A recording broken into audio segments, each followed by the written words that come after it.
आज श्रीमंदिर में महाप्रभुंकर बनकलागी नीति बैशाख कृष्ण त्रयोदशी तिथि अनुष्ठित होब श्री विग्रह मानकर बनकलागी नीति महाप्रभुंकर श्रीमुख श्रृंगार महास्नान से आज 4 घंटा बंद रहिब साधारण दर्शन द्वितीय भोगमंडप भोग शेष होगा पर यह नीति संध्या 6 राति 10टा पर्यंत सर्वसाधारण दर्शन बंद रहिब।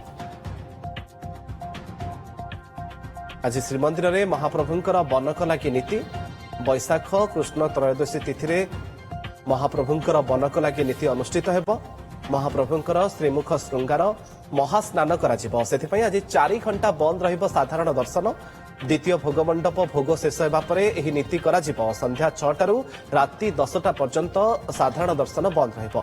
अधिक सूचना आम चीफ रिपोर्टर मधुसूदन मिश्र पुरी आम सहित फोन लाइन जोड़ी होती। मधुसूदन, बनकलागी नीति आज कौन नीतिकांति ठाकुर रही केतेटा पर नीति आरंभ होगा दर्शन बंद नहीं कौन अपडेट?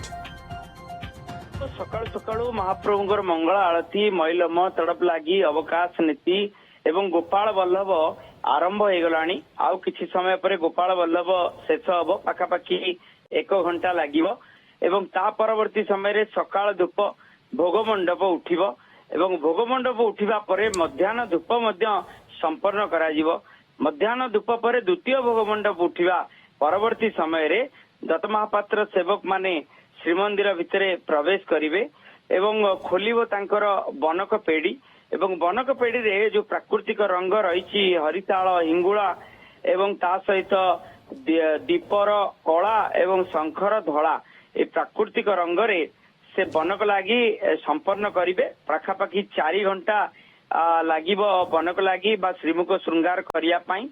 संध्या आपाततः संध्या 6टा बेले स्थिर करा जायछि जे बनक लागी पाई सेमाने रत्न सिंहासन उपरे विराजित महाप्रभुंकर बनक लागी संपन्न कराइबे। पाखापाखि 4 घंटा लागिबो जेहेतु यह अत्यंत गुप्त सेवा 4 घंटा धरी दर्शन बंद रहिबो। भक्त माने जदि बा मंदिर भितर को प्रवेश करि परिबे किंतु जगन्नाथ महाप्रभुंकर दर्शन करि परिबे नाही। तेणु बाहर पार्श्वरे मंदिर भितरे जो बेढ़ा रही बेढ़ा परिक्रमा करि परिबे। बेढ़ा भितरे रहिथिबा महालक्ष्मी मंदिर माँ विमलांक मंदिर सूर्य मंदिर सत्यनारायण मंदिर ए समस्त मंदिर रे जाई दर्शन करि परिबे। तेणु आज जेहेतु बनक लागी रहिला तेणु आज रत्न भंडार गणति मणति कार्य को बंद रखा गला। गतकाली पणा संक्रांति एवं नूतन रत्न पलंक पूजा अर्चना माजणा मंडप रे संपन्न करा जिवा परे महाप्रभु गतकाली विलंबित रात्र रे नूतन रत्न पलंक रे शयन करथिले। तेणु नूतन रत्न पलंक रे जेहेतु शयन करथिले गतकाली रत्न भंडार गणति मणति बंद रखा जायतिला। आज जेहेतु महाप्रभु बनक लागी एवं बनक लागी जहाँकि अत्यंत गुप्त सेवा केही भितरे रहिबे नाही माने अर्थ गर्भगृह रे जेहेतु बनक लागी करा जिवो। जगमोहन रे जेहेतु रत्न भंडार रही कौन से व्यक्ति विशेष ता भितर को प्रवेश करिवे नाही। तेणु आज रत्न भंडार गणति मणति बंद रखा जायछि। 4 घंटा धरी दर्शन बंद रहिबो। से समय रे महाप्रभुंकर दर्शन न करि पारले मध्य बाहर जो भितर जो बेढ़ा रही बेढ़ा रे पार्श्व देवादेवी मंदिर दर्शन हबो। परवर्ती समय रे महास्नान नीति बढ़िबो। महास्नान नीति बढ़िबा सारिबा परे संध्या आरती संध्या धूप बड़सिंह चंदन लागी बड़सिंहार बेस बड़सिंहार भोग संपन्न होला परे पुणी नूतन रत्न पलंक रे महाप्रभु शयन करिवे। मुकेश, आसंता काली पुणी आरंभ हेब रत्न भंडार गणति मणति?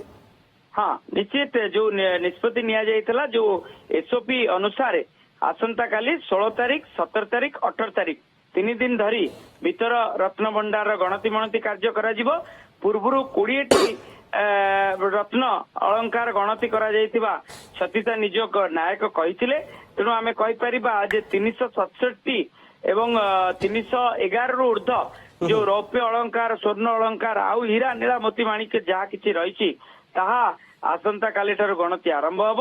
3 दिन तो क्रमान्वय भाव गणति करा जिवो किंतु परवर्ती समय रे यदि गणति शेष नहला ताले पुणी एसओपी निर्धार्य करा जिवो एवं केउ दिन ठारू गणति मणति कार्य करा जिवो जेहेतु अक्षय तृतीया रथ निर्माण आरंभ। महाप्रभुंकर बनक लागी नीति जो 4 घंटा आज साधारण दर्शन बंद रहिब। संध्या 6 राति 10टा पर्यंत दर्शन बंद रहिब। धन्यवाद मधुसूदन आपनकर सूचना।